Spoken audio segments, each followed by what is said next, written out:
ಓಂ ನಾರಾಯಣ ಪರಬ್ರಹ್ಮ ಸರ್ವಕಾರಣ ಕಾರಣಂ ಪ್ರಪಜ್ಯೆ ವೆಂಕಟೇಶಾಖ್ಯಂ ತದೇವ ಕವಚಂ ಮಮ ಸಹಸ್ರಶೀರ್ಷಾಃ ಪುರುಷೋ ವೆಂಕಟೇಶಃ ಶಿರೋವತು ಪ್ರಾಣೇಶಃ ಪ್ರಾಣನಿಲಯಃ ಪ್ರಾಣಂ ರಕ್ಷತು ಮೇ ಹರಿಃ.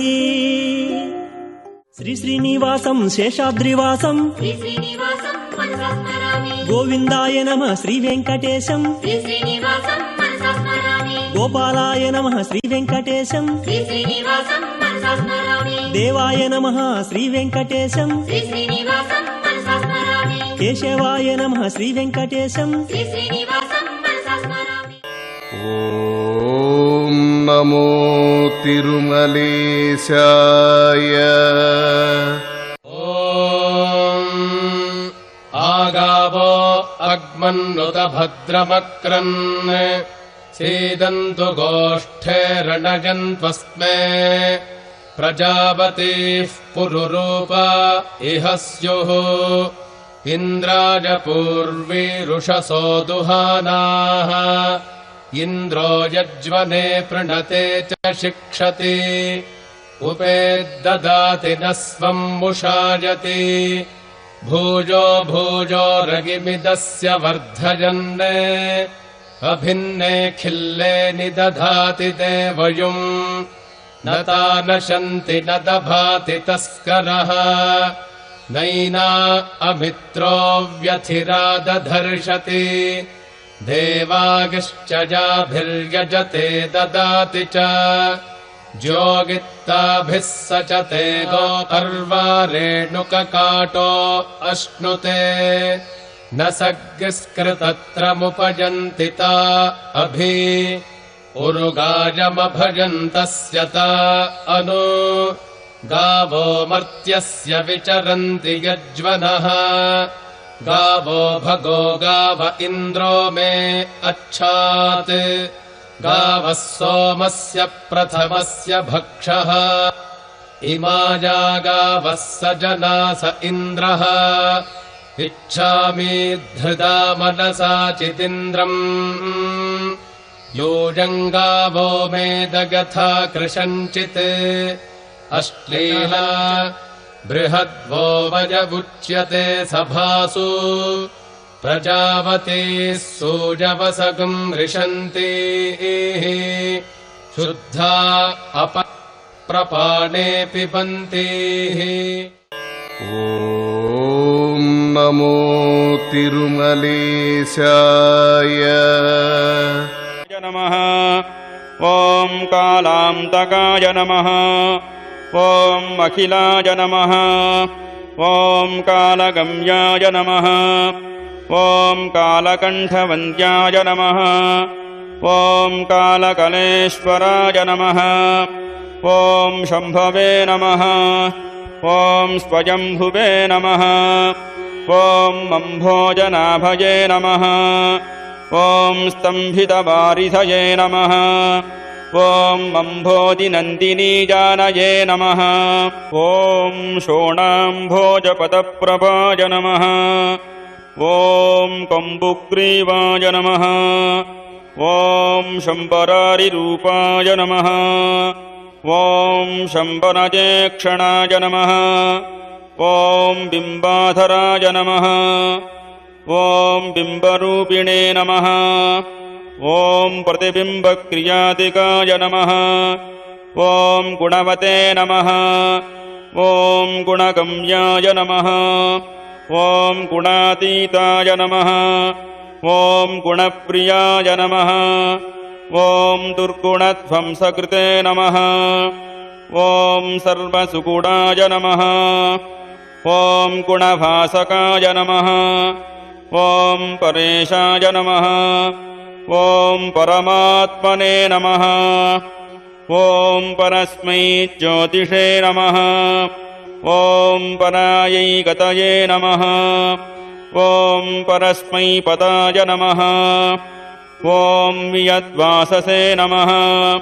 ॐ पारम्पर्यशुभप्रदाय नमः ॐ ब्रह्माण्डगर्भाय नमः ॐ ब्रह्मण्याय नमः ॐ ब्रह्मसृजे नमः ॐ ब्रह्मबोधिताय नमः ॐ विभवे नमः ॐ स्वभुवे नमः ॐ विष्णवे नमः ॐ जिष्णवे नमः ॐ मर्धिष्णवे नमः ॐ उत्सहिष्णवे नमः ॐ सहिष्णुकाय नमः ॐ राजिष्णवे नमः ॐ ग्रसिष्णवे नमः ॐ वर्तिष्णवे नमः ॐ भरिष्णुकाय नमः ॐ कालयन्त्रे नमः ॐ कालगोप्त्रे नमः ॐ कालाय नमः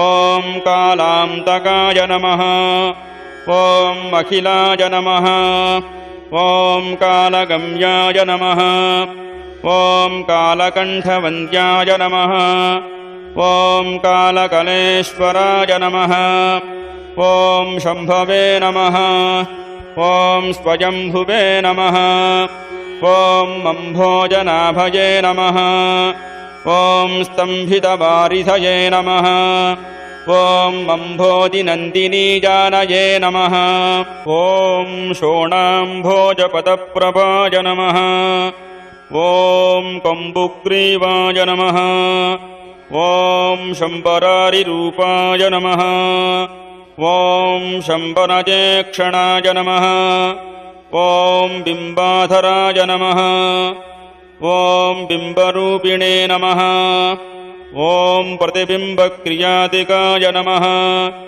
ॐ गुणवते नमः ॐ गुणगम्याय नमः ॐ गुणातीताय नमः ॐ गुणप्रियाय नमः ॐ दुर्गुणध्वंसकृते नमः ॐ सर्वसुगुणाय नमः ॐ गुणभासकाय नमः ॐ परेशाय नमः ॐ परमात्मने नमः ॐ परस्मै ज्योतिषे नमः ॐ परायै गतये नमः ॐ परस्मै पदाय नमः ॐ वियद्वाससे नमः ॐ पारम्पर्यशुभप्रदाय नमः ॐ ब्रह्माण्डगर्भाय नमः ॐ ब्रह्मण्याय नमः ॐ ब्रह्मसृजे नमः ॐ ब्रह्मबोधिताय नमः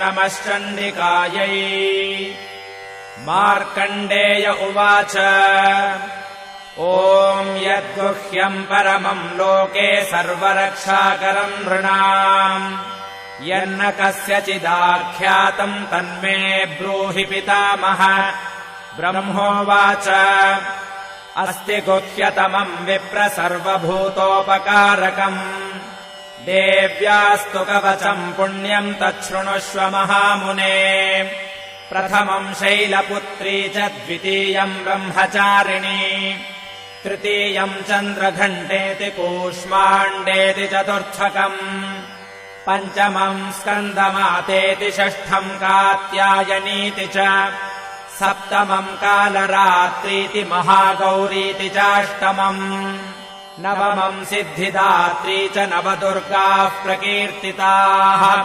उक्तान्येतानि नामानि ब्रह्मणैव महात्मना अग्निना दह्यमानस्तु शत्रुमध्ये गतोरणे विषमे दुर्गमे चैव भयार्ताः शरणम् गताः न तेषाम् जायते किञ्चिदशुभम् ऋणसङ्कटे नापदम् तस्य पश्यामि शोकदुःखभयम् न हि यैस्तु भक्त्या स्मृता नूनम् तेषाम् वृद्धिः प्रजायते ये त्वाम् स्मरन्ति देवेशि रक्षसे तान्न संशयः प्रेतसंस्थातु चामुण्डा वाराही महिषासना ऐन्द्री गजसमारूढा वैष्णवी गरुडासना माहेश्वरी वृषारूढा कौमारी शिखिवाहना लक्ष्मीः पद्मासना देवी पद्महस्ता हरिप्रिया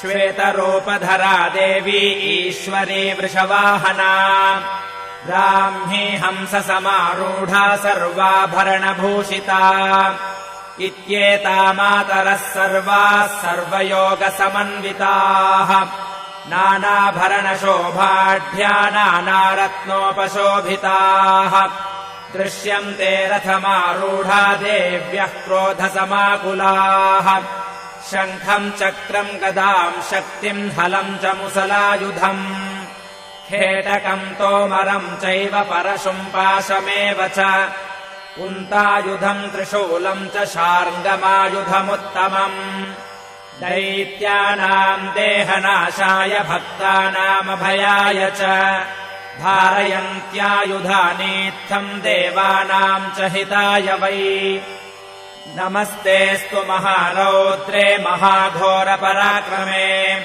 महाबले महोत्साहे महाभयविनाशिनि त्राहि माम् देवि दुष्प्रेक्ष्ये शत्रूणाम् भयवर्धिनि प्राच्याम् रक्षतु मामैन्द्री आग्नेय्यामग्निदेवता दक्षिणेव तु वाराही नैऋत्याम् खड्गधारिणी प्रतीच्याम् वारुणी रक्षेत् वायव्याम् मृगवाहिनी उदीच्याम् पातु कौमारी ऐशान्याम् शूलधारिणी ऊर्ध्वम् ब्रह्माणि मे रक्षेदधस्ताद्वैष्णवी तथा एवम् 10 दिशो रक्षेच्चामुण्डा शववाहना जया मे चाग्रतः पातु विजया पातु पृष्ठतः अजिता वामपार्श्वे तु दक्षिणे चापराजिता शिखामुद्योतिनी रक्षेदुमामूर्ध्नि व्यवस्थिता मालाधरी ललाटे च भ्रुवौ रक्षेद्यशस्विनी त्रिनेत्रा च भ्रुवोर्मध्ये यमघण्टा च नासिके शङ्खिनी चक्षुषोर्मध्ये श्रोत्रयोर्द्वारवासिनी कपोलौ कालिका रक्षेत् कर्णमूले तु शाङ्करी नासिकायाम् सुगन्धा च उत्तरोष्ठे च चर्चिका अधरे चामृतकला जिह्वायाम् च सरस्वती दन्तान् रक्षतु कौमारी कण्ठदेशे तु चण्डिका घण्टिकाम् चित्रघण्टा च महामाया च तालुके कामाक्षी चिबुकम् रक्षेद्वाचम् मे सर्वमङ्गला ग्रीवायाम् भद्रकाली च पृष्ठवंशे धनुर्धरी नीलग्रीवा बहिः कण्ठे नालिकाम् नलकूबरी स्कन्धयोः खड्गिनी रक्षेद्बाहू मे वज्रधारिणी ॐ नमो तिरुमलेशाय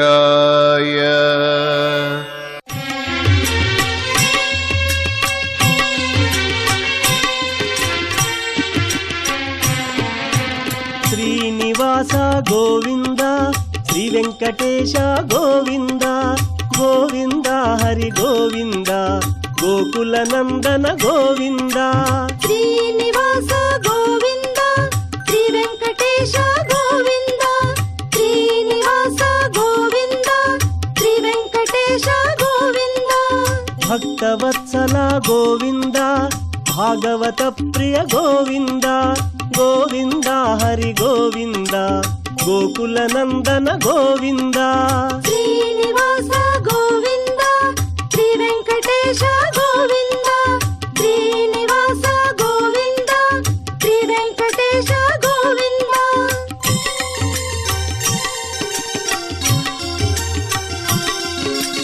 నిత్య నిర్మల గోవింద నీలమేఘ శ్యామ గోవింద గోవింద హరి గోవింద గోకుల నందన గోవింద శ్రీనివాస గోవింద శ్రీ వెంకటేశ గోవింద శ్రీనివాస గోవింద శ్రీ వెంకటేశ గోవింద పురాణ పురుష గోవింద పుండరికాక్ష గోవింద గోవింద హరి గోవింద ಗೋಕುಲ ನಂದನ ಗೋವಿಂದ ಶ್ರೀನಿವಾಸ ಗೋವಿಂದ ಶ್ರೀ ವೆಂಕಟೇಶ ಗೋವಿಂದ ಶ್ರೀನಿವಾಸ ಗೋವಿಂದ ಶ್ರೀ ವೆಂಕಟೇಶ ಗೋವಿಂದ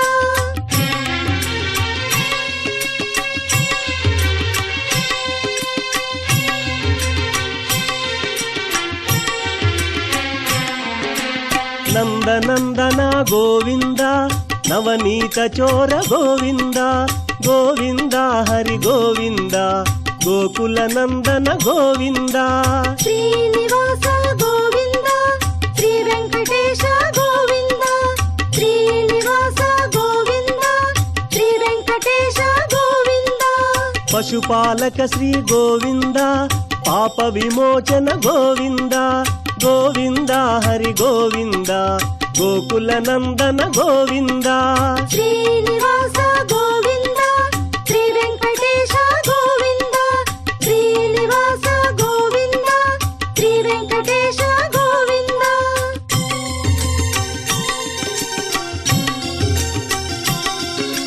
ದುಷ್ಟ ಸಂಹಾರ ಗೋವಿಂದ ದುರಿತ ನಿವಾರಣ ಗೋವಿಂದ ಗೋವಿಂದ ಹರಿ ಗೋವಿಂದ ಗೋಕುಲ ನಂದನ ಗೋವಿಂದ ಶ್ರೀನಿವಾಸ ಗೋವಿಂದ ಶ್ರೀ ವೆಂಕಟೇಶ ಗೋವಿಂದ ಶ್ರೀನಿವಾಸ ಗೋವಿಂದ ಶ್ರೀ ವೆಂಕಟೇಶ ಗೋವಿಂದ ಶಿಷ್ಟಪಾಲಕ ಗೋವಿಂದ ಕಷ್ಟ ನಿವಾರಕ ಗೋವಿಂದ ಗೋವಿಂದ ಹರಿ ಗೋವಿಂದ ಗೋಕುಲ ನಂದನ ಗೋವಿಂದ ಶ್ರೀನಿವಾಸ ಗೋವಿಂದ ಶ್ರೀ ವೆಂಕಟೇಶ ಗೋವಿಂದ ಶ್ರೀನಿವಾಸ ಗೋವಿಂದ ಶ್ರೀ ವೆಂಕಟೇಶ ಗೋವಿಂದ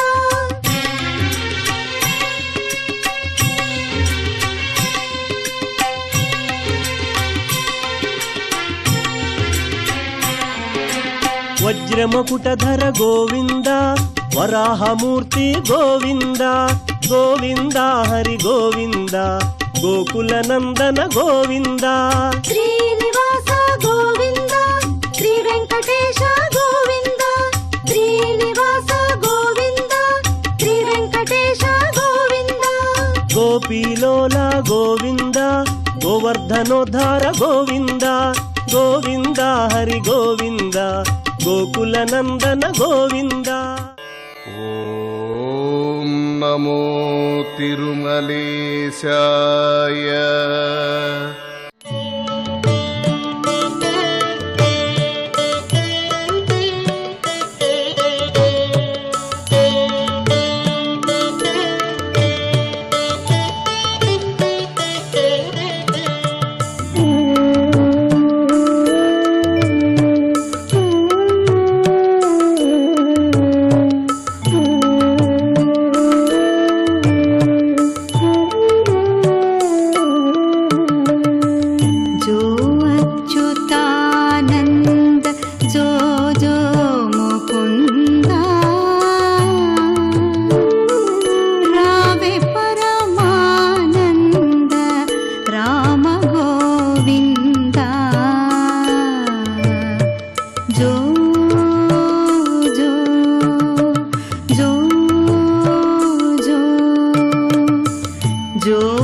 మేలుగా వసుదేవు కుదయించినావు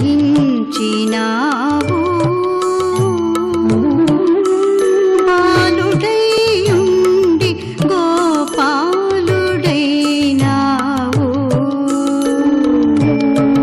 జో జో జో జో ఓం నమో తిరుమలేశాయ.